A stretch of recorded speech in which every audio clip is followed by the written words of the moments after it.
Ready to go? And take one. God.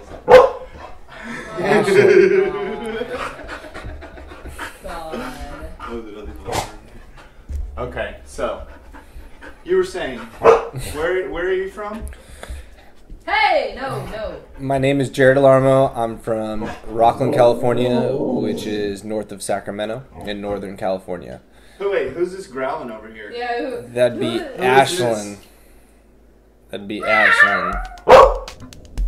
Our Australian Shepherd. Oh, hi, baby. Okay. All right. That means we can do it.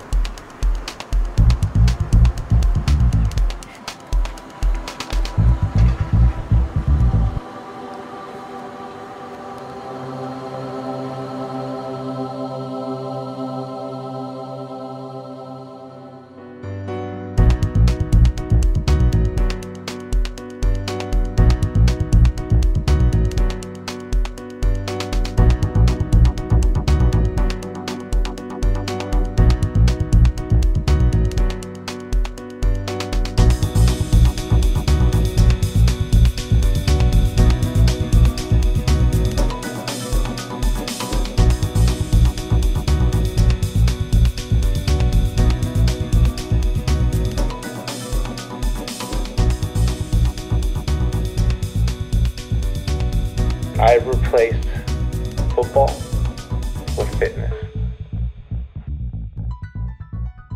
I mean, honestly, right now, I'm kind of at a crossroads. It's a weird place because I still have that what if, because it's like, what if I train my ass off and really push myself to go out and go outside my comfort level like I used to and whoop my own ass until I was throwing up, and like, how far can I push my body again?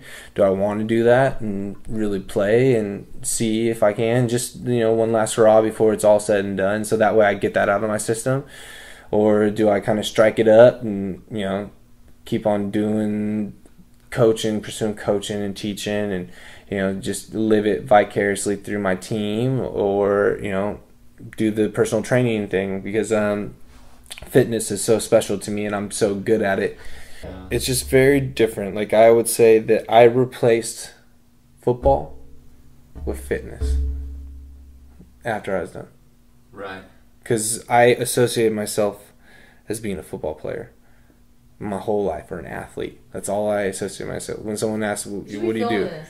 I'm a football player. I am filming this. I'm an athlete.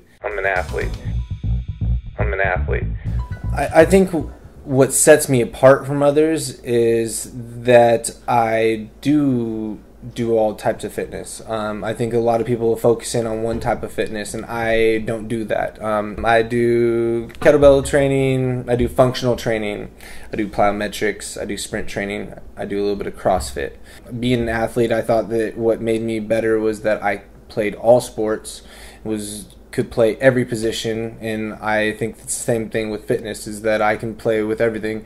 I've been an instructor, I taught yoga, I've done a little bit of it all, which has really helped me out, and doing it since I was 16 has really helped me, because it's just, you get better every year that you're a trainer, just like you get better every year at anything else that you really focus on. You've been doing what since 16? Personal training.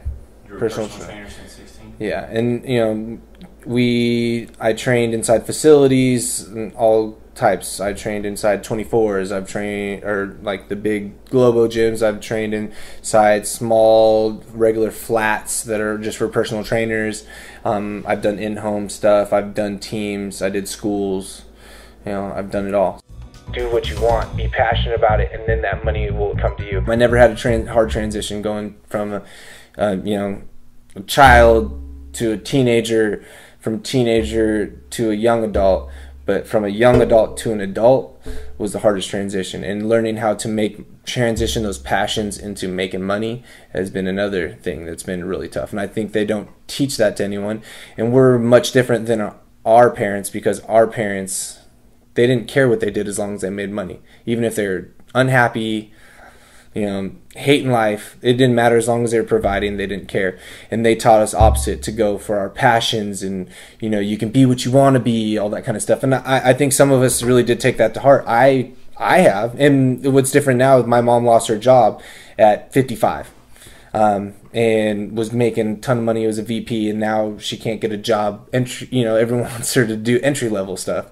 So I mean, it's just, and now she looks back on life and she says, she's like, oh, why did I struggle so much and do so much? And she provided for me, but that's where she sees the blessing of it. But now she wants the exact opposite from me. She's like, don't strive to make that money. Strive to do what you want, be passionate about it, and then that money will in return come to you. Do what you want, be passionate about it, and then that money will come to you.